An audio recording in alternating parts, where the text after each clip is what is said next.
Bonjour à tous, les conseillers ont du cœur. C'est avec un grand plaisir aujourd'hui que je vais animer ce live de 14 heures et on va recevoir un invité, comment dire, exceptionnel parce qu'il a un parcours qui est très très grand. Il a plus de 20 ans d'expérience dans l'immobilier.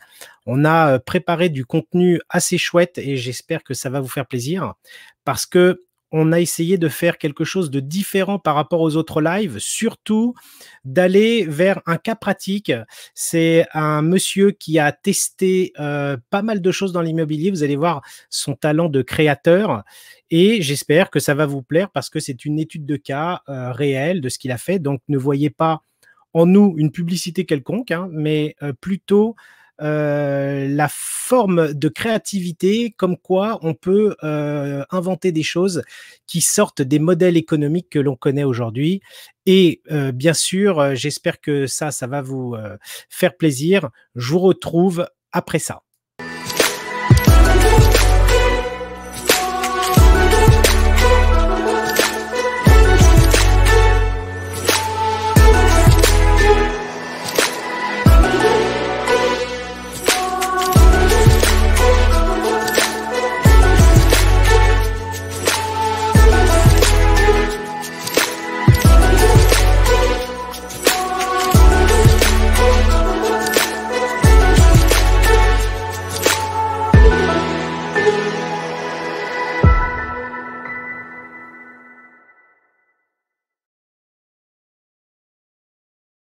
C'est le nouveau générique des conseillers ont du cœur. J'espère que vous nous entendez. J'aurais bien aimé avoir un petit retour de votre part avant que j'accueille Alexandre dans le studio. Est-ce que vous nous recevez bien? Ça aurait été super d'avoir une confirmation de votre part. N'oubliez pas aussi, avec l'outil pour ceux qui nous voient en live sur Facebook, qu'il faut cliquer sur le lien StreamYard pour qu'on puisse voir vos noms et prénoms pour pouvoir interagir avec vous. Donc, je regarde de mon côté, j'ai l'impression que le live fonctionne. Donc, ça, c'est super. Vous êtes plus de 15 personnes là à nous voir. Ah bah merci Maïté, merci Facebook User, c'est Karine. Donc, si Karine peut cliquer sur le lien. Et je vais accueillir dans le studio Alexandre. Salut Alexandre. Coucou. Bonjour Olivier. Bonjour Comment à tous. vas-tu? Bah, super. Confiné Merci comme beaucoup. tout le monde. Ben ouais, et pourtant, tu sais quoi, on le fait en live, alors qu'on aurait pu le faire vraiment pas loin si on n'avait pas eu cette problématique parce qu'on C'est habite vrai. à côté. C'est vrai, on habite dans la même ville. On ne travaille pas dans la même ville, mais par contre, on habite dans la même ville, effectivement. Ouais. À Saint-Maur-des-Fossés, exactement, dans le 94, à l'est de Paris. Pour ceux qui connaissent la ville de Saint-Maur-des-Fossés, Ouais. Très elle belle est ville. historique au niveau de l'époque de la monarchie. Et donc, d'ailleurs, si tu regardes, mais bon, la rue des Remises, ils ont gardé un peu le portail des écuries. Oui, c'est vrai. C'est pour ça que ça s'appelle la rue des Remises. Bon, on va pas leur faire de l'histoire. Aujourd'hui, je suis très content que tu aies accepté en fait l'invitation. Et ce qui est super, et on peut le dire maintenant en ligne, c'est que tout ce que je t'ai proposé, tu m'as dit, écoute, avec plaisir.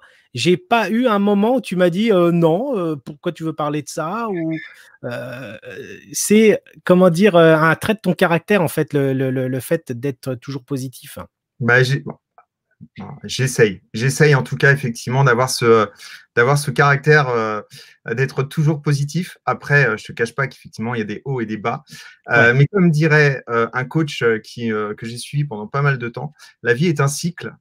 Et le plus important, c'est d'avoir un cycle ascendant et non pas descendant. Voilà. Donc, au final, de toute façon, même quand on a des hauts et des bas, à un moment donné, de toute façon, on continue à progresser. Et c'est ce qui peut effectivement faire qu'aujourd'hui, j'ai toujours le sourire parce que j'essaye toujours de progresser, j'essaye toujours d'en savoir plus, j'essaye toujours d'apprendre de nouvelles choses. Ouais, c'est vraiment, je pense que c'est ce qui nous relie un petit peu, tous les 2 quand on échange. C'est le Mmh. fait qu'on ait ce point commun là d'apprentissage. Alors j'ai dit tout à l'heure 20 ans d'expérience, mais j'ai pas le chiffre exact. Depuis combien de temps as-tu commencé le métier de Alors, l'immobilier? c'est pas tout à fait 20 ans. J'ai Ouais, commencé en avril 2001 exactement. D'accord. J'ai travaillé dans un réseau qui s'appelle La Forêt Immobilier. Je ne sais pas si on peut citer les noms. Tu Voilà, donc, peux, voilà, on n'est pas, comment dire, voilà, donc, c'est mon premier réseau de cœur, on va dire, La Forêt, où j'ai fait 8 ans. D'abord négociateur, puis responsable d'agence. J'ai ouvert une agence immobilière avec le patron qui s'appelait Monsieur Garcia. Et voilà, donc ça s'est super bien passé. Un très bon vrai souvenir. parcours. Ouais, un très très bon souvenir pour moi. Ouais. Mm. Donc, en fait, il faut rappeler pour tous les conseillers qui nous regardent, c'est que 2001, c'est pas une période facile pour commencer l'immobilier. Parce que Euh, on a la crise qui arrive des tours jumelles où à un moment, c'est un petit peu. non, 2000, non, non, c'est 2000, Ah oui, 2000. 2011, pardon, c'est Non, vrai. non, tu as raison, c'est 2001. Oui, oui, tu as raison, 2001? c'est 2001. Ah oui, non, Oui, non, oui, mais ouais, 2001. Non, non, tu as raison. Oui, oui. C'est le 11 septembre 2001. ouais. Et moi, j'ai démarré en avril, en fait. Ouais, juste avant. Tu as Et en démarré fait, ce juste qui avant. s'est passé, c'est qu'on n'a pas vraiment ressenti, alors c'est mes souvenirs, on n'a pas vraiment ressenti cette crise. Il n'y a pas eu vraiment de crise suite au tour jumelles, je crois pas. On a eu en fait une sorte de petite, je trouve, de petit ralentissement sur la partie prix pour les biens. C'est Mais possible. c'est vrai que côté acquéreur, ça n'avait pas changé énormément pour nous, hein, par rapport Par aux rapport à États-Unis. 2008-2009, pour moi, ça a été Ouais, plus difficile. Et puis ceux qui avaient connu avant la guerre du Golfe, je crois ils ont aussi pas mal souffert. ouais. Mais 2000, oui, pour moi, 2008-2009, c'est là où j'ai démarré d'ailleurs, où j'ai créé Visite en Vue. À ce Mm. moment-là, c'est là où il y a eu effectivement ce moment où ça a été un petit peu difficile pendant une petite année, je crois. Ouais, tu parles de 2008-2009? Ouais, la crise de 2008, ouais. Ouais, je pense que ça a duré un petit peu plus de temps, moi, pour moi, je trouve la reprise. Mais bon, là, c'est vrai que c'est une bonne expérience parce que tu sais qu'en période de crise, moi, je trouve que déjà, un, on peut mettre la créativité en marche. Deux, ce que je dis toujours, c'est que, admettons qu'on ait moins de clients ou moins de vendeurs, il suffit juste d'étendre sa zone d'achalandise. C'est-à-dire que si tu travailles sur une zone, eh ben, tu rajoutes 2 ou 3 communes à cette zone-là, ça te permet de rajouter soit du stock de mandats, soit du stock d'acquéreurs, ce qui te permet, eh ben, alors avec bien sûr plus de travail, mais tu vas avoir un volume qui va être différent et tu vas surtout pouvoir récupérer la même activité que si tu étais en crise. Ça, La c'est. crise, l'idéogramme chinois, je crois, l'idéogramme chinois, le mot crise, en fait, il a deux significations, hein. Donc, tu as opportunité aussi. C'est Donc, vrai. du coup, C'est vrai. dans chaque crise, tu as forcément une opportunité. Derrière, il faut la trouver.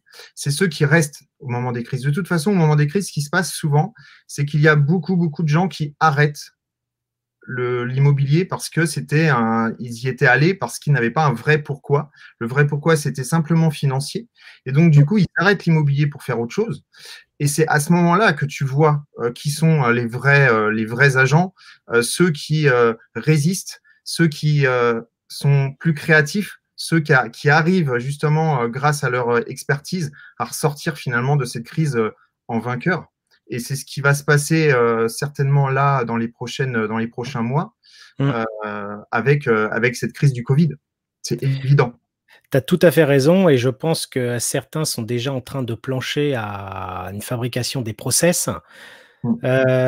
Il y a j'ai vu, il y a des sociétés qui se sont créées par rapport à la solidarité au niveau des logements, mais aussi par rapport à, comment dire, par exemple, je pense que les visites en ligne, elles vont augmenter au niveau de la consultation, donc ça va être quelque chose de phénoménal peut-être pour eux.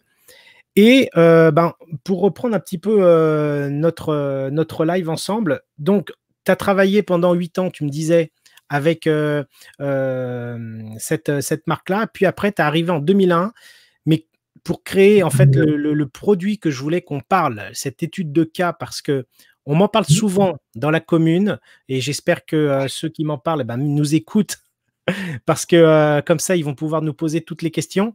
Avec Pour moi, plaisir. tu avais créé un modèle. J'espère que je vais pouvoir partager mon écran et montrer quelques visus en fait, hein. Ne voyez pas de pub parce que aujourd'hui c'est passé à autre chose. Mais tu as créé un modèle entre le particulier et le professionnel de telle façon à pouvoir avoir un certain partage des honoraires et aussi du travail. C'est Est-ce ça. que En tu fait, peux me dire comment l'idée elle t'a germé à l'esprit? Comment c'est arrivé ça? Alors, ce qui s'est passé, c'est qu'en 2008, on a senti effectivement un petit ralentissement au départ, même avant qu'il y ait eu finalement le phénomène de subprimes. 2008, ça n'a pas été une année extrêmement intéressante commercialement, financièrement. Et donc, c'est là où j'ai commencé à chercher des solutions. Et c'est vrai que mes solutions, elles étaient simples en fait. On était souvent, et comme aujourd'hui, hein, si on peut parler de concurrence, je ne sais pas si c'est le bon terme, mais dans tous les cas, effectivement, il y a les particuliers d'un côté qui essayent de vendre leurs biens par eux-mêmes, ce qui est tout à Oui, fait bien sûr. normal. Et de l'autre, il y a les agents immobiliers. Et je me suis dit, ce que savent faire les particuliers, ce sont les visites. Ils ont besoin de nous pour l'estimation, ils ont besoin de nous pour faire de belles photos, ils ont besoin de nous pour faire une annonce attrayante, ils ont besoin de nous pour répondre au téléphone et pour faire la sélection des acquéreurs, ils ont besoin de nous pour la négociation, ils ont besoin de nous pour le suivi, mais ce qu'ils savent faire, c'est faire visiter leurs biens parce qu'ils connaissent leurs biens. Et souvent… Alors, ils le connaissent, mais des fois, ils ont aussi un côté, comment dire, trop collé, trop, un bien qui est pour eux un peu avec trop de souvenirs. C'est-à-dire que c'est aussi pas bon de pouvoir connaître son bien depuis 20 ans parce qu'on a vécu dedans, parce qu'on le voit bien d'accord. d'une manière… Il y a effectivement du plus et du Ouais. moins. Il y a effectivement ceux qui arrivent à se détacher de leurs biens et qui peuvent à ce moment-là faire visiter leurs biens vraiment de manière générale, sans pour autant rentrer trop profondément dans des détails qui pourraient éventuellement finalement faire sauter une vente, tout simplement, une négociation, parce que ce sont des détails qui ne sont pas intéressants ou qui vont tout simplement amener dans l'esprit d'une personne quelque chose de négatif. Mais de l'autre côté, c'est vrai que il fallait trouver des solutions. J'avais vraiment envie. Ça faisait 8 ans que je travaillais dans une agence immobilière où j'étais bien. C'était un moment où c'était très compliqué parce que mon patron avait des informations de la part de son réseau qui n'étaient pas forcément très positives et du coup, il commençait à prendre peur. Moi, j'avais un poste de responsable commercial avec une grosse avance sur commission. Donc, il a commencé à discuter mon avance sur commission, chose que je ne voulais pas. Donc, je lui dis, OK, vous ne voulez pas qu'on négocie, vous voulez pas que effectivement je garde je vois le message de Maïté, on y répondra après. Donc, Oui, on va y répondre, oui. vous ne voulez pas que je garde mon avance sur commission. Donc, moi, je pars. Et du coup, je vais créer ma propre agence. C'est comme ça que c'est venu. Après, il fallait trouver des solutions parce que moi, j'aime la créativité, j'aime être différent, j'aime trouver des solutions. Et notamment, quand j'ai créé Vite en Vue, on va parler du concept, mais peu importe le concept. Je cherche l'image pour leur montrer le concept, en fait, pour leur expliquer que, parce que là, on s'attaque à des chiffres qui vont faire trembler certains et en fait, n'ayez pas crainte. Oui, alors après, non, ce qu'il faut, Tiens, on va pouvoir mettre pause ici. Voilà, on l'a ici, voilà.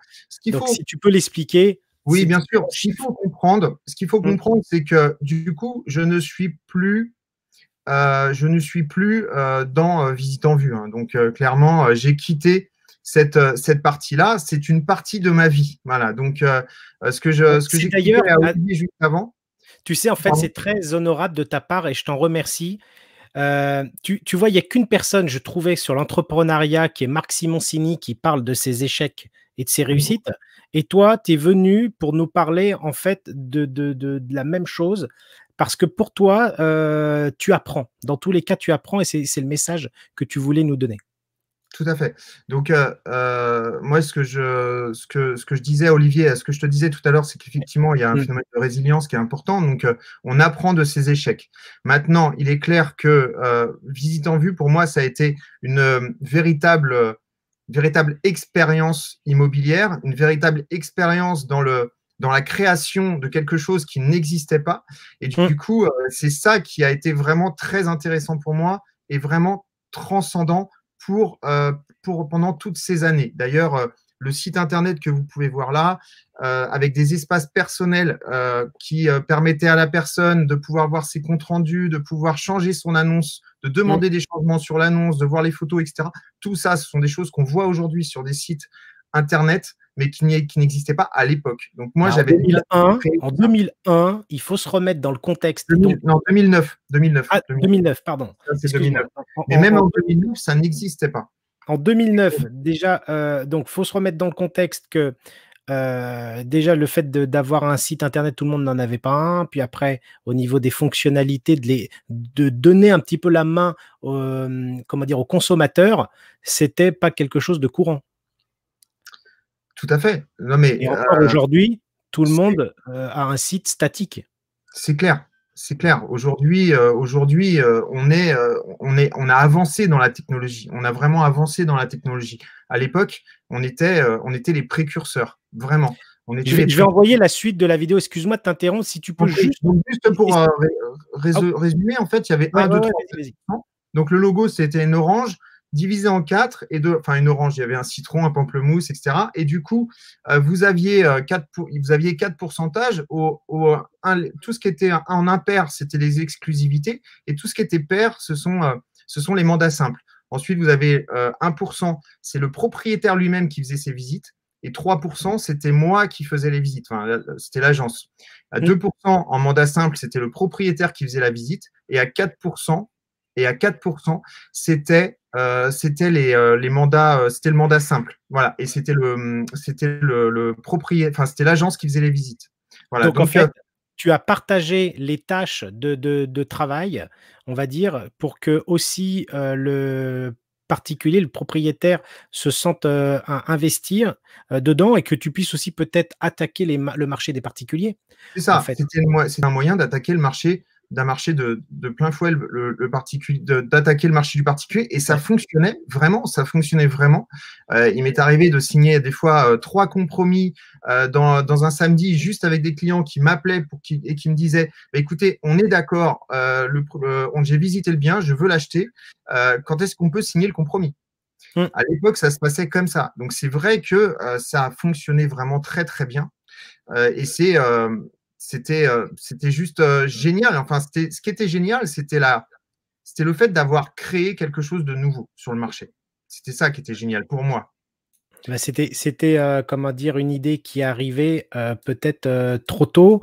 Comme je te disais aussi en off, le côté aussi honoraire un petit peu low cost, on revoit certains modèles économiques revenir sur leurs décisions parce qu'ils peuvent peut-être pas payer leur équipe, ils peuvent peut-être pas investir dans des nouvelles technologies, ils sont limités par rapport à comment dire, un revenu qui est beaucoup plus faible que d'autres modèles. Alors, ce qui se passe, c'est que moi, j'étais sur low cost, mais j'étais sur low cost, on était quand même de 1 à 4%, donc on était quand même sur du low cost réfléchi. Aujourd'hui, il y a des réseaux ou des agences immobilières sur Internet qui sont vraiment attaqués, qui ont attaqué à 990 €. Donc, entreprendre une commission de 3% en moyenne sur un bien et prendre une commission de 990 €, on n'est pas du tout sur le même marché. Hein. Moi, à 990 €, j'aurais jamais fait des ventes. Hein. C'était évident. C'est sûr. Par contre, là, on était quand même sur des honoraires qui étaient corrects, à vrai dire. C'était plus bas que la commission classique, mais par contre, on restait quand même dans quelque chose qui permettait quand même à l'agence de pouvoir se payer. Alors, les gens, ils choisissaient quoi en général comme format?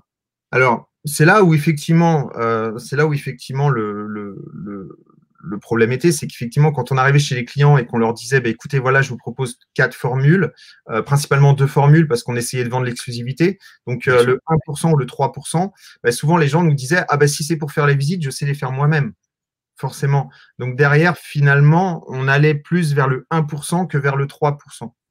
Et plus ça a été, et plus on a essayé, malheureusement, de décaler ça pour aller vers le 3%. Voilà, donc effectivement, alors malheureusement pour les gens, heureusement pour nous, mais c'est vrai qu'à un moment donné, on allait plus vers le 3% que vers le 1%. Malgré que des fois, on était obligé, puisque de toute façon, ça faisait partie de notre business plan d'aller sur le 1% et le 2%. Voilà. Donc, la partie la moins rémunératrice pour l'agence, mais par contre, la plus sympathique pour le particulier, qui voulaient éventuellement faire les visites. Ouais. C'est vrai qu'aujourd'hui, moi, je leur explique quand même qu'au niveau des visites, c'est compliqué parce que, on n'est pas là pour décrire les pièces, comme elles se trouvent, mais il faut être un véritable guide et mettre les choses en avant parce que la première minute, elle est primordiale et bon, je sais pas après quand tu laisses la visite après au propriétaire si cette partie-là, ils arrivaient à bien gérer. Comment tu faisais pour récupérer l'avis de visite des clients? Comment tu faisais pour reprendre la main, pour repartir après en cas d'offre ou de négociation? Alors, Comment on ça se avait mis passait? tout un système en place, c'est-à-dire qu'à chaque fois qu'il y avait une visite qui était faite, c'était sur l'ordinateur. Hein, les smartphones étaient très peu utilisés à l'époque, donc Ouais. c'était sur l'ordinateur. Donc les gens, dès que la visite était faite, eh ben, ils se connectaient à leur compte et donc ils disaient que la visite était effectuée. Dès que la visite était effectuée, nous, on recevait un message comme quoi la visite était effectuée. Et derrière, l'acquéreur potentiel recevait automatiquement un mail avec un avis à donner sur le bien. Donc, c'était des petites oranges, un peu comme le Airbnb où vous mettez des étoiles. Là, Mmh. c'était des petites oranges parce que mon logo, c'était une orange. Et du coup, il allumait 3, 4, 5 oranges en fonction du bien. Et bien évidemment, on reprenait la main aussi. Tout était automatisé, mais nous, on reprenait la main derrière. On avait un système qui permettait en fait d'appeler les acquéreurs après la visite également, de pouvoir savoir ce qu'ils en avaient pensé et s'ils étaient intéressés ou pas, s'ils souhaitaient faire une offre. D'accord. Donc, tu avais mis en place un process informatique qui te permettait de, leur, déléguer le compte rendu de visite, au niveau de tes clients. Donc en fait, ça te permettait aussi un petit peu de digitaliser ton travail. C'était déjà digitalisé à l'époque. C'est déjà Exact. digitalisé. Donc, dès qu'ils remplissaient soit tout seuls, soit avec nous, quand on leur posait des questions, Mmh. le bon de visite, automatiquement, le propriétaire recevait un message, un mail, lui indiquant qu'il avait dans sa boîte, dans son espace dans son espace personnel, l'avis du client et qu'il pouvait aller voir l'avis de la visite. Donc, tout était déjà hyper bien structuré, tout était déjà bien fait de manière à ce que le particulier puisse avoir une véritable expérience en matière d'immobilier, chose qu'il n'avait pas entre particuliers. Voilà, comme c'était l'intermédiaire entre l'agence et le particulier, il fallait effectivement qu'on trouve quelque chose qui permette en fait au particulier d'avoir une véritable expérience, le particulier une expérience, mais le propriétaire, le vendeur également. Mmh. Donc tout était vraiment bien fait. J'ai compris, bah, c'est super sympa, toi, de nous expliquer ton modèle. Ça change des vidéos qu'on voit en ce moment parce que, on parle de beaucoup de choses, qui reviennent toujours, pareil au niveau des sujets de discussion. Est-ce que, en fait, est-ce que tu penses que ce modèle-là, aujourd'hui fonctionnerait? Qu'est-ce que tu changerais, toi, par rapport à avant? Alors, il y a quand même pas mal d'eau qui ont coulé depuis. Il y a pas mal de modèles qui se sont mis en place. Ouais. On en voit quelques-uns. Il y a des modèles qui étaient purement low cost et qui sont aujourd'hui en train de progresser en termes de valeur, d'honoraires.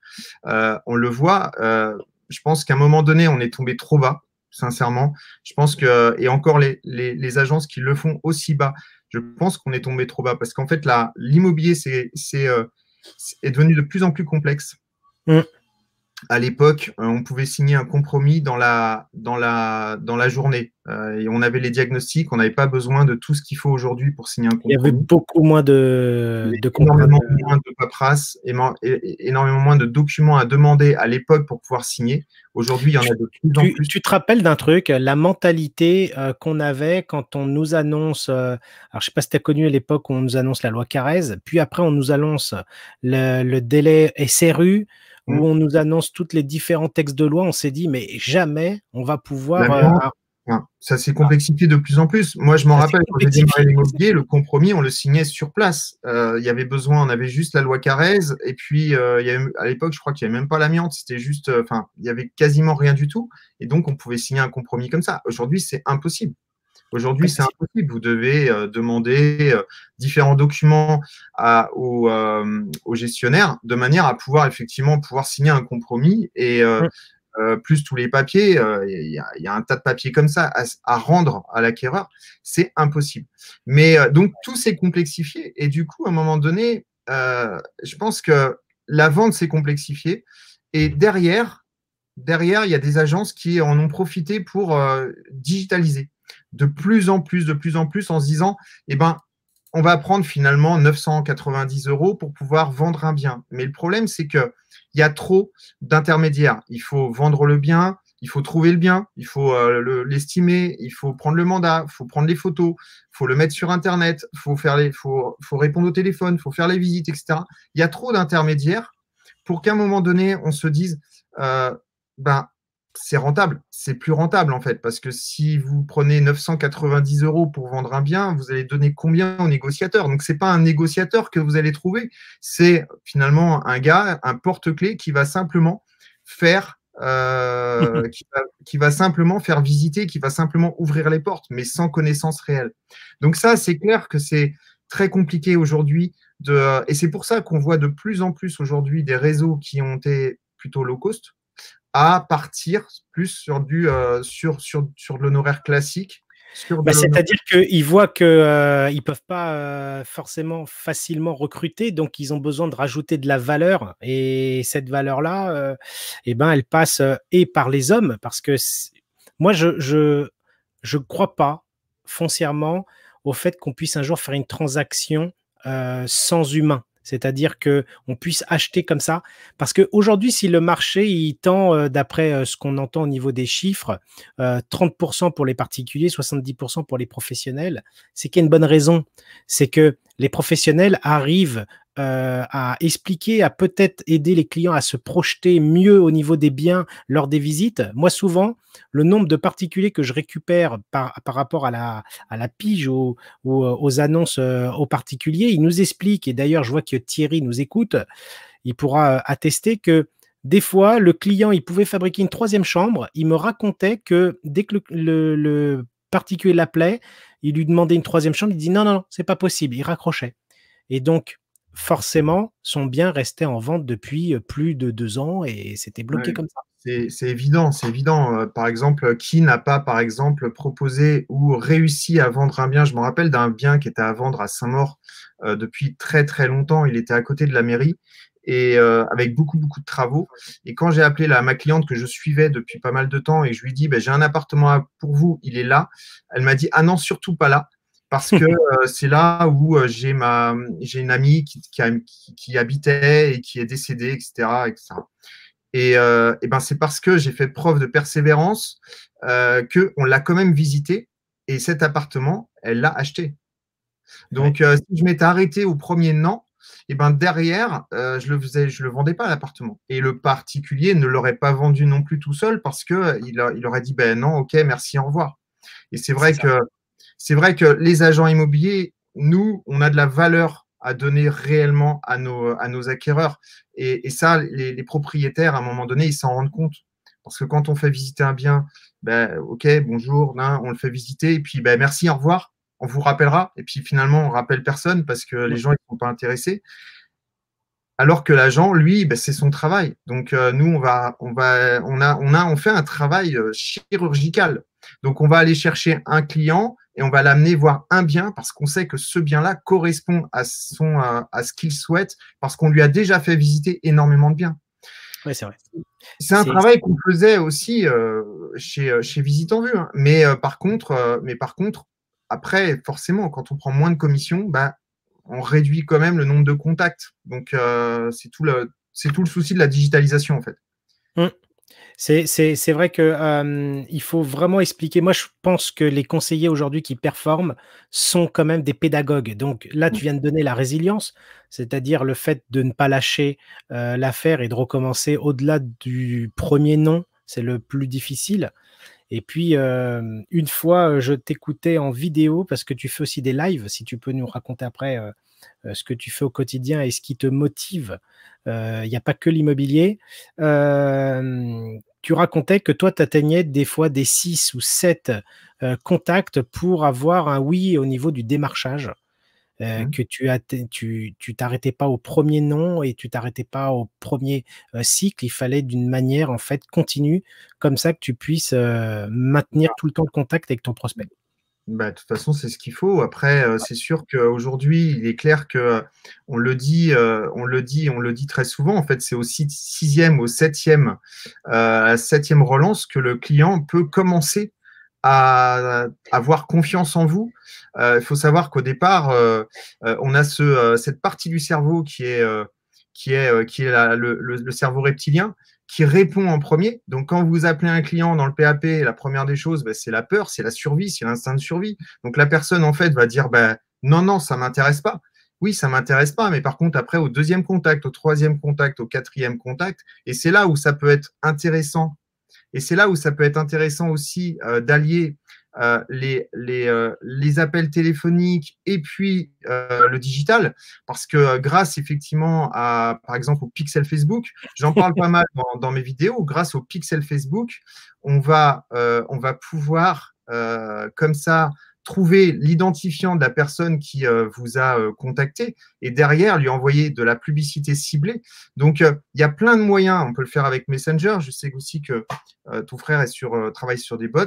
Il y a énormément de moyens aujourd'hui de pouvoir garder le contact avec le client de manière à avoir ces 6 ou 7 contacts qui soient plus ou moins rapprochés rapidement et ensuite, derrière, pouvoir devenir un peu plus finalement complice avec le vendeur et réussir à rentrer chez lui. C'est vrai. Alors là, tu m'envoies une perche, tu me lances une perche. C'est une jolie transition. Tu me parles de technologie. Là, parce que là, tu parles à tout le monde de pixels, de chatbot. Donc, Ouais. j'espère qu'il faudra qu'on mette un sous-titrage. Hein, je suis très geek. Donc, forcément, à un moment donné, il faut que ça sorte. Il y a pas de souci. On est là pour apporter aussi du contenu, du vocabulaire, tout ça. Donc, avec plaisir. Donc, l'aventure s'arrête de visite en vue. Et tu pars comment dire, au niveau de la technologie, faire une formation. C'est la suite de cette aventure-là? Pas du tout. Enfin, oui et non. En fait, je travaille avec des développeurs. Avec Visite en Vue, ça marche très, très bien. Après, j'ai effectivement un petit souci au sein de la structure qui fait que je dois arrêter. D'accord. C'est à ce moment-là que, alors je vais tout vous raconter, mais voilà, c'est à ce moment-là que je rentre un peu trop dans ma tête et que je sais plus trop si je suis fait pour faire de la vente, etc. Et que je me je me mets dans le développement personnel, en plus effectivement de la structure web, puisque à ce moment-là, je me dis, eh ben, j'ai énormément d'idées. J'ai réussi à avoir cette idée de visite en vue. Je vais continuer dans le web et donc du coup, je vais faire une école sur le web, donc une école de développement. Sauf que je me suis aperçu vite que c'était super, c'était génial, sauf que j'étais avec des petits jeunes de 22, 24 ans, 25 ans qui étaient encore chez les papas-mamans. Et moi, bah, j'avais 2 enfants à la maison, j'avais une maison où j'arrivais plus à rembourser le crédit, qu'il a fallu que je vende d'ailleurs, et qu'à un moment donné, je me suis dit, bon, là, il va falloir trouver des solutions parce que c'est pas possible autrement. Et donc, c'est pour ça que je me suis mis dans le développement personnel, changer de mindset, rechanger vraiment le mindset. Tout à l'heure, on en parlait, on disait, toi, tu es plutôt positif comme garçon. Oui, mais j'ai aussi été de l'autre côté, du côté obscur. Et donc, je connais effectivement tous les côtés, côté obscur jusqu'à être obligé de vendre ma maison quand même. Hein, donc, C'est pas facile. un gros côté obscur. Et derrière, en fait, une renaissance grâce au développement personnel. Un changement de vie radical, un changement de mindset, une envie de partager, une envie de bonheur, plus que finalement quelque chose où à un moment donné, je me suis enfermé dans quelque chose qui n'était pas moi, en fait. Voilà. Bon, c'est vraiment très sympa de nous parler de tout ça. Moi, je voulais pas t'embêter pour aller, mais on reconnaît un trait de caractère où tu es généreux, donc c'est vraiment Je suis authentique, donc super. pas de souci. Mais je vois qu'on a des bons retours hein, dans les commentaires, Ouais, je vois. que ça soit des personnes sur les 2 réseaux sociaux, là, ils nous suivent. Alors, donc, tu fais beaucoup de développement personnel et tu rencontres ces jeunes au niveau du parcours informatique. Ce qui est bien, c'est que ça t'a permis en fait d'apprendre pas mal de choses au niveau technologie. Alors oui, ça m'a permis de. Alors c'est toujours pareil, c'est la résilience. Hein. Donc on travaille, fait quelque chose finalement, une formation qui nous apporte rien dans un premier temps. Exactement. Ah ben je sais pas qui c'est, mais nous avons fait la Oui, même en fait, formation. pour le Facebook User, il faudrait cliquer tout en haut sur StreamYard. Il y a un petit lien. J'ai fait effectivement le wagon. Voilà, j'ai fait le wagon. Il y a Donc, quelqu'un qui le c'est connaît, mais on ne voit pas son nom. au 8 du wagon, donc là, tout au début du wagon. Donc, clairement, ce qui s'est passé, c'est que oui, j'ai appris énormément. J'ai appris par les jeunes. J'ai appris. Moi, je suis quelqu'un qui arrive à m'entendre aussi bien avec des personnes d'un certain âge qu'avec des jeunes. Donc, ça se passe bien. Donc, j'ai appris énormément par rapport à ça. Et c'est vrai que je me suis toujours intéressé à la technologie et notamment à tout ce qui est Internet, ce qu'on pouvait faire avec Internet. Et effectivement, aujourd'hui, avec la publicité Facebook, on entend plein de choses et c'est vrai qu'on suit les mêmes personnes. Léa Roy, j'ai fait ça, j'ai fait son coaching, j'ai passé une semaine avec Léa Roy. Donc effectivement, on apprend des choses. On sait qu'aujourd'hui, de toute façon, c'est primordial pour un négociateur immobilier qui soit indépendant ou dans une agence ou un agent immobilier de se former aujourd'hui au digital, d'apporter vraiment du plus par rapport à tout ce qui peut. C'est vrai. D'ailleurs, on passe un bonjour à Léa, si elle nous regarde ou si elle nous voit après en replay. Salut Léa. Salut Léa. Léa, ce que j'aime beaucoup, c'est qu'elle est très pédagogue. C'est-à-dire qu'elle arrive avec des mots simples et calmes et posés à t'expliquer quelque chose qui te semble peut-être être loin de ton univers. Et ça, je crois que c'est ce qui fait le fait que la communauté la suive. Donc, mais je lui ai déjà dit plusieurs fois. Donc, oui, en fait, le digital, moi, je pense qu'il faut l'apprendre parce qu'il faut savoir de quoi on parle.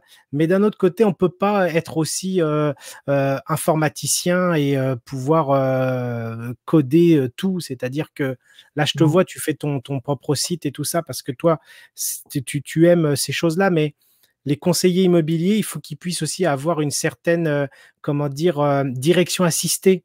C'est-à-dire qu'on trouve un outil qui puisse peut-être piloter les éléments de ce qu'on apprend dans le digital. Demande aux agents aujourd'hui, c'est d'être des couteaux suisses. Oui, on a besoin. En fait, aujourd'hui, quand on est agent, négociateur, il faut être au couteau suisse. Si vous êtes Si on n'est pas couteau suisse, en fait, on dépend, excuse-moi de t'interrompre, mais on dépend d'outils tierces qui peuvent monter en fonction de la météo, leur prix, leurs abonnements, et à partir de là, ça devient infernal. Par exemple, déjà, gérer la data. Donc, la data, on sait que la data, elle est très, très importante. Le futur hors noir, ce sera la data. Exact. Et c'est déjà la data. Donc, aujourd'hui, en fait, on parle de données, on donne tout aux grosses boîtes parce qu'on ne sait pas faire autrement. Il est clair qu'aujourd'hui, si vous êtes agent immobilier, ayez un autorépondeur. Un site web qui vous permet en fait de pouvoir, même si c'est un petit site, même si c'est simplement une page, juste une page. Je vais vous donner quelque chose. Je vais vous livrer quelque chose. Comme ça, il y aura de la valeur, il y aura de la vraie valeur. Vous avez un site, une page, one page qu'on dit. Vous faites une présentation de vous et de votre agence, de votre ville, etc. Vous mettez dessus Quel outil tu conseilles pour faire? C'est quoi? C'est une landing page? Tu parles quand tu parles de one page? Voilà, juste une landing page. Il n'y a pas besoin en fait. Comme un outil comme Google Sheet ou Learning-Box? Il y a pas mal d'outils aujourd'hui. Il suffit de taper sur Google landing page ou un site d'une page. Mais il y a pas mal d'outils qui permettent de faire des choses très, très facilement. Là-dessus, vous rajoutez votre pixel Facebook. Donc, la pixel Facebook, vous le récupérez en fait sur la partie business de Facebook, la partie publicitaire de Facebook. Derrière, à chaque fois que vous avez un client, c'est simple, à chaque fois que vous avez un client en annonce PAP ou le Bon Coin, vous lui envoyez un petit SMS avec simplement en vous présentant et en envoyant votre site pour qu'il puisse voir qui vous êtes. Voilà, simplement. Il n'y a pas besoin de trop le rentrer. Vous vous présentez, vous envoyez votre site. Facebook va automatiquement analyser, va automatiquement savoir qui est cette personne. Derrière, vous créez quelques publicités avec Facebook, des publicité, ça peut être de la vidéo, simplement une vidéo qui présente ce que vous faites. La personne va après aller sur Facebook et qu'est-ce qu'elle va voir? Elle va voir votre tête, tout simplement, parce qu'à un moment donné, Facebook aura analysé son pixel et il aura renvoyé directement sur votre plateforme business, Facebook Manager. Et derrière, eh ben, ce qui va se passer, c'est que le client va voir votre tête, en vidéo. Il n'y a rien de tel aujourd'hui en vidéo pour être passé quelque chose d'authentique, pour vraiment passer pour quelqu'un de vraiment authentique. Et à ce moment-là, vous êtes déjà à deux contacts avec la personne. Alors attends, je résume, parce que là, tu es parti haut, je trouve, en technique. Je vais essayer de résumer. Un petit pixel, c'est une petite image invisible. Un pixel, c'est pas une image. Un pixel, en fait, c'est un code. Comme un... C'est un code informatique. Alors oui, mais le pixel Facebook, c'est un code informatique. Alors c'est peut-être une image invisible, je ne sais pas, mais en tout cas, c'est un petit code informatique que vous mettez simplement là où effectivement vous pouvez. Et en fait, quand ils ouvrent leur Facebook, ils vont automatiquement te voir à un moment donné dans leur contact, c'est ça? C'est-à-dire que Facebook va automatiquement détecter le pixel Facebook, en fait. Donc il va réunir au niveau de l'algorithme le fait que cette personne-là connaît Alexandre Cordani. Et tout d'un coup, Alexandre Cordani dit « Ah, bah tiens, c'est l'agent immobilier que j'ai rencontré la semaine dernière. » Et du coup, comme vous êtes en publicité, vous avez créé une publicité peut-être à 5 € par jour, peut-être quelque chose de pas très, très cher, une publicité sur Facebook, automatiquement, la personne qui va aller sur Facebook va vous voir parce que Facebook aura compris, parce que vous aurez dit à Facebook qu'à chaque pixel rentrant, qu'il envoie des publicités vous concernant. Ouais. Et je crois que tu es parti pour faire un live prochain avec un hack d'explication parce que ton idée, elle est géniale, mais il faut que tu puisses. Voilà, non mais, bon, c'était le petit truc astuce. Après, vous pouvez me contacter, machin, je vous expliquerai, il n'y a pas de souci. Mais voilà, ça fait partie du chose. Et la chose aussi qui est importante, et dans ce cas-là, ça c'est vraiment très important, c'est faites des vidéos. J'en parlais, je fais des lives tous les matins sur mon profil perso. Et ce matin, je disais dans mes lives, faites des vidéos, mais authentiques, s'il vous plaît. Arrêtez. Moi, je vois trop d'agents immobiliers qui lisent leurs textes. Tu sais, c'est pas facile. Hein. C'est pas facile de faire de la vidéo, de se lancer comme ça sur scène et d'avoir un flux qui soit constant. On parlait ensemble de ça et tu me disais que beaucoup de personnes sont coachées par des spécialistes en communication, comme les hommes politiques ou peut-être, tu sais que Mark Zuckerberg a eu des flops au niveau de ses keynotes et suite à ses échecs, il a pris des cours de communication pour performer et savoir parler et savoir rendre plus dynamique ses conférences. Donc, je sais aussi, et là, je passe un bonjour aux gars de Chicken. Ils font un rassemblement avec une bande d'improvisation pour mettre les conseillers sur scène. Comment tu as fait pour t'entraîner et avoir cette facilité face à la caméra? Alors, moi, quelle est ton astuce? Moi, je me fais coacher par une fille qui s'appelle Karina. Donc, vous pouvez la regarder sur son Facebook si vous voulez. Je lui fais un peu de pub. Karina Fejoero. Donc, c'est elle qui me coach. Enfin, c'est elle qui m'a coaché et c'est une amie. Et c'est vrai que j'ai fait sa formation. Après, derrière, je vais vous donner encore un conseil. Le conseil, c'est allez-y, go. Vous posez pas de questions. La vidéo, ça s'improvise et ça se travaille au fur et à mesure. C'est-à-dire qu'à partir du moment où on commence à faire des vidéos, eh ben, au départ, on a l'air on se dit, on parle tout seul avec son téléphone. Qu'est-ce que c'est? On a notre téléphone comme ça. Moi, je me balade le matin dans les rues de Saint-Maur pour ma balade d'1 heure. Et je suis avec mon téléphone et il n'y a pas beaucoup de gens en ce moment, mais les gens qui me regardent, ils me regardent, mais qu'est-ce qu'il fait? Pourquoi il parle à son téléphone? On a l'impression, en fait, c'est comme si on voyait un personnage dans la rue qui parle tout seul. Tu te dis, tiens, mais en fait, c'est ça qui est important. Tu es en train de dire quelque chose qui est génial, c'est que le regard des autres, il faut le mettre de côté. On s'en fiche. Exactement. Parce que même si les vidéos, au départ, vous êtes un peu, vous savez pas trop y faire, c'est pas grave. De toute façon, ce qu'il faut vous dire, c'est que vous ferez partie peut-être des 3% qui feront des vidéos. Donc, si vous faites partie des 3% qui vous mettez à l'action et que vous prenez votre appareil et que vous commencez à faire des vidéos, vous verrez que de toute façon, vous sortirez du lot obligatoirement parce que personne ne le fait. Parce que les gens, en fait, n'osent pas le faire. Parce qu'on a peur de son regard, on a peur de son visage, on a peur du regard extérieur et on a peur surtout du jugement de l'autre. Mais le jugement de l'autre, en fait, on s'en fiche. C'est surtout, en fait, ce qui est important dans ce que tu dis, c'est que on se met en vidéo, on se met en scène et puis on donne des conseils. Alors, moi je vous donne aussi un petit conseil sur qu'est-ce que je pourrais faire au niveau des vidéos? Lister toutes les questions que vous avez eues auprès de vos clients, de vos amis dans l'immobilier, ce que vous avez réussi à accomplir comme choses et tâches au niveau de l'immobilier. Vous répondez à ces conseils-là en vidéo. Ça va donner du contenu et de la valeur à vos clients.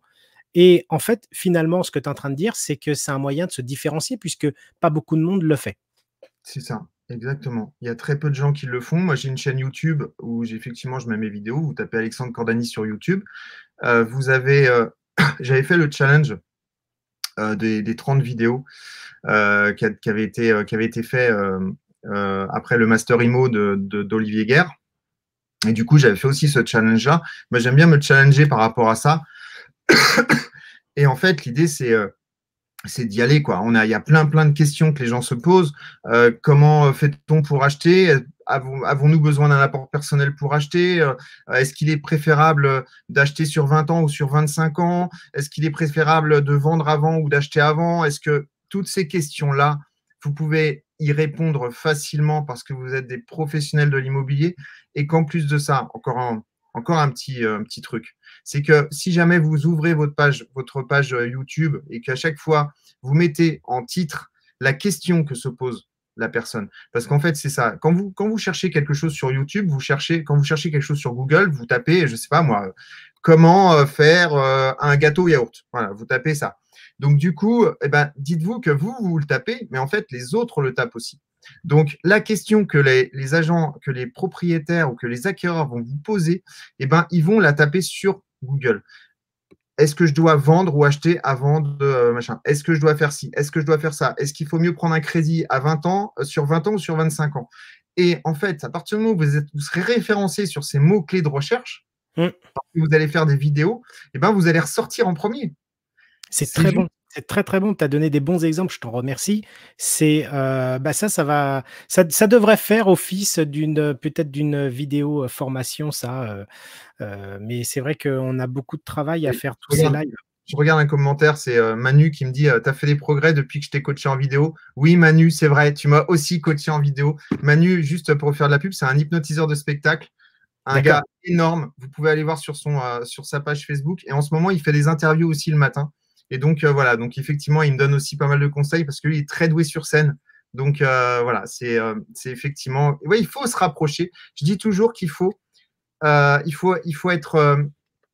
accompagné par des personnes qui seront positives, qui vont vous amener de la force. Plus vous allez être accompagné par des personnes qui vont vous amener, qui vont vous projeter vers le haut, mieux ça sera. Et en fait, on est la moyenne des 5 personnes qu'on côtoie le plus, ça on le sait. Et en fait, la plupart du temps, on le sait, mais malheureusement, on continue à rester avec nos amis qui, des fois, nous emmènent un petit peu vers le bas. Donc, essayez d'avoir des amis et des gens avec qui vous allez parler, qui vont vraiment vous projeter vers l'avenir et vers le haut.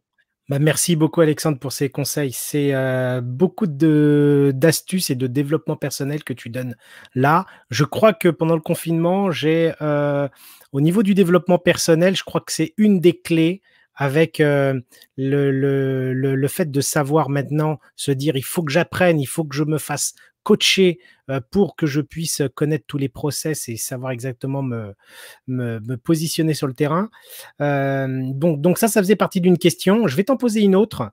D'après toi, que doit-on améliorer dans l'image des conseillers immobiliers, du métier, pour qu'on redore un petit peu le blason de cette activité, parce que c'est un super métier? Pour moi, c'est l'authenticité qui prime. Pour moi, c'est vraiment l'authenticité. C'est-à-dire qu'on a trop encore l'image de l'agent immobilier, les chaussures bien cirées, le costard, la cravate, etc. Moi, j'ai jamais fait autant de ventes à partir du moment où je me suis mis en habillé bien, mais sportswear. Voilà, j'étais habillé bien, mais j'avais pas la cravate. Au départ, j'ai démarré l'immobilier, j'avais la cravate, le truc, le machin. J'étais coincé, en fait. C'était pas moi. Ce qui est important, c'est d'être authentique. Ce qui est important, c'est d'être formé, bien évidemment. Hein, ça, c'est évident. Il ne faut pas raconter n'importe quoi. Et il faut savoir aussi dire au client, je ne sais pas. Parce que quand on ment, c'est pas bon. Et ça se ressent. Et après, c'est l'authenticité, tout simplement. C'est le fait d'être soi. À partir du moment où on est Déjà, soi. de donner de la valeur et de ne pas voir en son client un chéquier, c'est quelque chose qui est important parce qu'ils ont besoin, eux, d'avoir ce suivi, cette écoute. Et C'est souvent, évident. ça paraît peut-être évident ce que je dis, mais le nombre d'agences ou de retours qu'on a de clients qui nous disent oh, j'étais en vitrine à l'extérieur, on m'a forcé à rentrer dans l'agence, on m'écoute pas et j'ai plus de nouvelles. Donc voilà. Bon, tout ça, c'est de la valeur ajoutée. Faut qu'on puisse donner. Il faut en fait pas être, comment dire, faut être généreux, savoir semer, et puis à un moment à l'autre, vous allez récolter. Il faut être généreux, c'est du respect aussi. C'est Beaucoup. vraiment du respect. Il faut respecter les personnes parce que le respect, c'est important. Mm. Respecter leur envie, respecter ce qu'ils souhaitent. C'est-à-dire que s'ils ne veulent pas recevoir de mail, eh ben, ne leur envoyez pas de mail. Voilà, ça c'est la première des choses parce qu'on oublie en fait ces petites choses, mais c'est hyper important.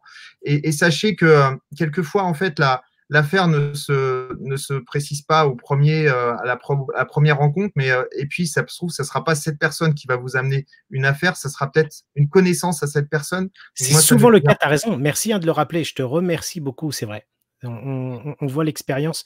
Souvent, ils nous disent bah, écoutez, voilà, j'ai pas trouvé ou j'ai arrêté mon projet, mais par contre, j'ai donné vos coordonnées à ma sœur, j'ai donné mes coordonnées comment dire, à des amis, à des voisins, et à partir de là, on arrive aussi à faire une autre transaction. C'est super ce que tu Voilà. dis. Et il y a une page Google My Business aussi, ça c'est dans le digital, c'est hyper important. Donc ça c'est aussi un petit truc, il y a très peu Mm. de conseillers qui l'ont. Demandez à ce qu'on vous mette des avis, pas des faux avis, hein, des vrais avis. C'est-à-dire que vous avez votre client qui a fait votre visite, vous lui avez vendu quelque chose, il est content de vous. Vous lui envoyez un petit mail en lui disant bah, écoutez, est-ce que vous pouvez me mettre un avis sur cette page-là parce que ça m'aide et ça va m'aider pour ma vie future d'agent immobilier. Et il n'y a aucun problème. Moi, j'ai plein d'avis. Moi, j'ai 18 ou 19 ou une vingtaine d'avis sur ma page. Et du coup, parce que bah, je les ai demandés. Je ne les ai pas volés. Hein. J'ai simplement demandé aux gens parce qu'ils n'y pensent pas. Sinon, ils ne savent pas où vous mettre un avis. Donc, ça aussi, c'est important. Parce que quand on vous cherche sur Google, et ben, qu'à un moment donné, vous allez derrière Ouais. il va tomber sur votre nom. Et là, il va avoir peut-être. Ça, c'est le personal branding, hein. C'est souvent, je vois des gens qui s'appellent, je sais pas, le prénom plus le nom de leur agence ou que le nom de leur agence, même dans les profils Facebook. Non, non, non. Mettez votre nom et enfin, votre prénom et votre nom. Ça va vous permettre d'être vu par les réseaux sociaux et que les gens, s'ils tapent votre nom et votre prénom, qu'ils puissent avoir votre e-réputation. Et Oui, et c'est de puis ça. il y a autre chose aussi, c'est qu'en fait, vous n'êtes pas l'agence dans laquelle vous travaillez. Vous n'êtes pas le réseau dans lequel vous travaillez. Alors, je parle à un patron d'agence, c'est sûr, à un patron de réseau même. Olivier, tu es un patron de réseau. Mais moi, je peux travailler chez Agentis pendant 5 ans, ensuite travailler chez La Forêt pendant 5 ans, ensuite retravailler chez Century 21 pendant 5 ans. Et en fait, on n'est pas le réseau, en fait. On est nous-mêmes. Et sachez que vous, en fait, vous allez garder votre nom, vous allez garder votre carte, vous allez garder vos avis avec vous. Donc, Votre relationnel, c'est important que vous puissiez vous faire vous-même votre. Ah! Eh ben, je crois que ça y est, c'est reconnecté. Ça C'est avait un- coupé Ouais, et c'est pas quand. te revoilà. Que vous puissiez faire vous-même votre identité commerciale Mmh. de manière à ce que derrière, vous puissiez vous dire bah, dans 15 ans, dans 20 ans, quand je serai dans l'immobilier, ce que j'ai pas fait moi, parce qu'à l'époque, ça n'existait pas. Moi, j'imagine que si jamais en l'an 2000, on avait déjà tout ça, aujourd'hui, j'aurais 250 avis ou 300 ou 500 avis, ça aurait été complètement différent. Là, Alors, tu vois, Amandine, elle nous pose la question du nom et prénom plus le nom de l'agence. Alors, en fait, c'est plutôt prénom plus nom. Je trouve que maintenant, on est plus à l'américaine c'est ça. là-dessus. Le nom de l'agence, si vous pensez rester ou si vous pensez capitaliser dessus, allez-y. Mais c'est vrai que ce qui est important pour vous, c'est d'abord votre personal branding. Et puis après, en second, l'agence, en fait, ou le réseau, c'est comme une direction assistée, c'est un outil. C'est ce qui va vous aider à peut-être avoir une notoriété, peut-être avoir aussi dedans un partage de fichiers, des rencontres avec d'autres confrères et ainsi de suite. Donc tout ça, c'est un outil et vous allez être sur le front. Donc nom et prénom, voilà, c'est très bien. Je voulais te poser une question. Est-ce que tu aurais un bouquin ou plusieurs à conseiller à nos auditeurs? Alors ouais, des bouquins, j'en ai plein. Alors Pour toi, celui que tu garderais si là tu dois sortir de la pièce et partir quelque part. Celui qui t'a le plus marqué? Ah, celui qui m'a le plus marqué. Alors, j'ai le livre dans l'immobilier. Je pense que c'est là, on est dans l'immobilier, donc Ouais. Mmh. il faut absolument que vous lisiez le MRIA, donc le Millionaire Real Estate Agent. Donc, si vous l'avez pas, achetez-le. C'est un livre qui a été écrit par Gary Keller. Et ça, c'est primordial parce que ça vous explique énormément de choses. Même si le modèle américain n'est pas tout à fait le même que le modèle français, les gens sont les mêmes. Et en fait, on se rend compte que finalement, eh ben, on a beaucoup, beaucoup, beaucoup de points communs avec les États-Unis. Et donc, c'est un livre qu'il faut absolument avoir. Il est revenu en stock. Il était, parce que beaucoup de personnes le conseillent, il était en rupture sur Amazon ou la Fnac. Enfin, peu importe, là, allez où vous voulez. Donc, ils l'ont remis en stock. Et en fait, ce qui est important, c'est que j'ai l'impression quand même que dans l'immobilier, là, depuis ces 2 dernières années, on est en train de s'internationaliser au niveau des méthodes de travail. C'est-à-dire que les Américains, au niveau du business ou du commerce, ils ont plancher dessus. Ils ont des laboratoires comment dire, où ils ont écrit des process et puis qu'ils ont testé, alors que nous, les Français, c'est un petit peu quelque chose d'autodidacte, Ben je oui. dirais. Donc, En fait, ils l'ont aujourd'hui, formalisé. il faut être marketeur, il faut utiliser les outils des marketeurs. Exact. Voilà, Ouais. c'est ça. En fait, on utilise aujourd'hui les outils des marketeurs. On ne les utilise pas encore suffisamment, je pense, dans l'immobilier. Vous avez un autre livre aussi qui est très, très bien. Je ne sais pas si on le voit là en toc. Alors, ouais, voilà, au milieu. Je t'en ai parlé hier. Ouais, ouais, ouais. Attends, je vais essayer de te Un livre mettre en que plein écran. Je regarde. Hop, voilà. Voilà, ça, c'est un livre que je lis, que je relis, que je re-relis. C'est un livre qui est juste génial. C'est un livre sur l'art de pitcher, en fait, finalement. Hein. Donc, c'est un livre, effectivement, qui est hyper intéressant et qui nous Il t'a aidé permet… en quoi ce bouquin-là, alors? Comment? Il t'a aidé en quoi? Il t'a aidé pour les vidéos? Il t'a aidé pour les clients? Alors, Le il m'aide à pitch? comprendre, en fait ce que c'est qu'un. Alors, il y a dedans pas mal d'outils PNL. Alors, je fais pour juste pour expliquer, j'ai fait le développement, j'ai fait beaucoup de développement personnel, beaucoup d'hypnose aussi. Donc là, je suis en train de passer praticien en hypnose. Et donc, Tu je m'intéresse. m'hypnotises pas là en ce moment. Je Non, suis pas non, hypnotisé. j'utilise pas les termes d'hypnose en tout cas. Et derrière, je m'intéresse aussi beaucoup au PNL, à la PNL. Et en fait, là, dans l'art du pitch, il y a pas mal de PNL, notamment il y a l'histoire des cadres qui est intéressant à comprendre. Les cadres, les différents cadres niveau social, en fait. Hein, comment on peut finalement se dire qu'une personne a un cadre plus fort que l'autre, comment on peut absorber le cadre de quelqu'un. Le cadre, en fait, c'est simplement un point de vue, c'est vous, en fait. Il faut savoir qu'aujourd'hui, il y a un principe de PNL qui est la carte n'est pas le territoire. Donc, en fait, chacun a son point de Hier, vue. je ne sais pas si tu as entendu, excuse-moi de t'interrompre, mais Nadine Coquilla, hier, j'ai l'impression qu'elle a parlé de ce cadre-là, de comment réagir face aux clients. Mais vas-y, tu peux. C'est possible. Et du coup, quand vous avez, par exemple, quand vous avez en face de vous une personne qui est impressionnant, qui vous impressionne par sa stature sociale, eh ben, il faut toujours vous imaginer que aujourd'hui vous êtes un agent immobilier, vous êtes un négociateur immobilier, vous êtes payé pour votre profession, donc vous êtes un expert en négociation immobilière. Et en fait, ce qu'il faut vous dire, c'est que quand vous avez par exemple un docteur, quand vous allez voir un docteur, forcément, il a un cadre qui est beaucoup plus important que le vôtre. Donc, vous vous situez toujours plus bas que lui. Vous êtes à son écoute. Quand il vous dit blanc, ben, vous pensez blanc. Quand il vous dit noir, vous pensez noir. Il faut savoir que ce médecin, quand il, par exemple, il va voir, par exemple, si il va voir un prof de golf parce qu'il veut faire du golf, à ce moment-là, son cadre, lui, va diminuer et le cadre du prof de golf va devenir plus haut. Parce que même si au départ, on a des cadres entre un prof de golf et un cadre de médecin, ben c'est le cadre du médecin qui est plus important. À partir du moment où effectivement on inverse le processus de l'apprentissage, et ben, finalement, le cadre du prof de golf va absorber le cadre du médecin. Il va être plus haut que lui. Et ce qui va se passer, c'est que ben, vous êtes pareil en fait. Vous êtes négociateur immobilier et on a toujours l'impression qu'on est pas forcément, on n'a pas forcément plus d'importance que les.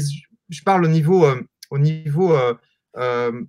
comment Quand on dire, rencontre un vendeur, c'est ça? niveau connaissance. On a toujours l'impression qu'effectivement, à un moment donné, on ne sait pas comment se placer. Et ben, c'est là où il faut comprendre que vous êtes un véritable expert dans l'immobilier. Et donc, vous devez en fait être plus haut au niveau du cadre que les personnes, même si c'est quelqu'un qui vous paraît qui a 10 ans, 15 ans, 20 ans de plus, même si c'est quelqu'un qui a une maison qui vaut 5 millions d'euros, etc. Au moment où vous allez aller chez lui, eh ben, c'est à ce moment-là qu'il va falloir faire comprendre à la personne que c'est vous l'expert et qu'il va falloir qu'il vous écoute. Et ça, c'est des petites choses qui sont intéressantes parce qu'on n'a pas forcément toujours l'habitude d'entendre ce genre de discours. Écoute, merci de le rappeler. C'est vrai que c'est très important de pouvoir mettre ces choses-là en avant parce que souvent, là, on voit que des fois, quand on est en distanciation avec ses clients et qu'on se sent peut-être pas à la même hauteur parce que ils ont soit un niveau social différent ou autre chose, eh ben, c'est compliqué dans le mental d'arriver et de mettre ça au niveau de l'extérieur pour se mettre à niveau. Donc, très sympa et à partir de là, en fait, dans ce bouquin-là, il te donne tous ces points-là. Il vous explique comment Super. effectivement travailler sur les différents cadres en fonction des cadres des personnes que vous avez en face de vous, donc, notamment par rapport au pitch, parce que là, on est sur du pitch. Donc, par exemple, si jamais vous devez pitcher une idée de start-up face à des Business financiers Angel. de vous, des business angels, à un moment donné, forcément, il va falloir vous positionner par rapport à ces gens-là. Ça peut être, par exemple, quelqu'un qui commence à prendre une feuille de papier et à faire un petit dessin en vous écoutant. Combien de fois on l'a vu, même ça, dans l'immobilier? C'est-à-dire, en fait, vous discutez avec des gens et à un moment donné, la personne part dans autre chose, part dans son imagination et peut-être même finalement se fiche de ce que vous lui dites. Mais ça, c'est simplement, il s'en fiche pas réellement. En fait, ça, C'est un rôle, c'est un rôle qu'il prend. bien sûr. Donc, c'est essayer de comprendre finalement toutes ces choses-là, c'est hyper intéressant. Ça vous permet de vous donner à vous des petites astuces. Ça vous permet d'apprendre notamment quelle pourrait être votre réaction à ce moment-là. Et c'est Ouais. hyper intéressant.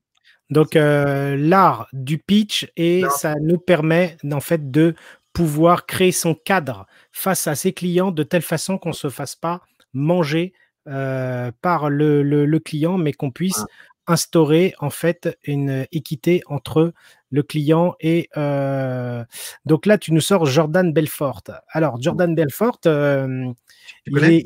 il a fait des bêtises aussi. Ouais, mais c'est pas grave. C'est pas parce qu'il a fait des bêtises que vous pouvez pas lire son livre et que c'est quand même c'est le loup de Wall Street. Donc effectivement, c'est quelque chose de particulier si vous connaissez le film.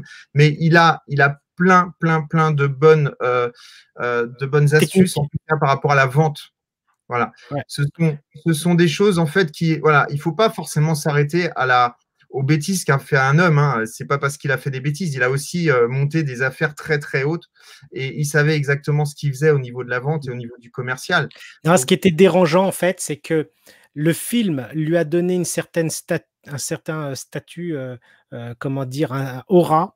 Et le problème, c'est qu'il a fait des choses qui sont borderline et Oui, enfin, moi j'adore un c'est pas passage beau, hein. dans le film, c'est le dernier passage du film, quand il va voir, il est en train de parler à une tribune et il dit vendez-moi ce stylo. Ben, on a Jaune d'œuf, justement. Vendez-moi ce stylo. Voilà, exactement. Et ça, moi, c'est juste quelque chose d'extraordinaire. Parce que quand vous dites à quelqu'un vendez-moi ce stylo et que la personne commence à vous dire ah ben écoutez, c'est un stylo, il est transparent, il a une mine, il est comme ça, il écrit bleu, etc., ben vous mettez un doigt dans l'œil en fait.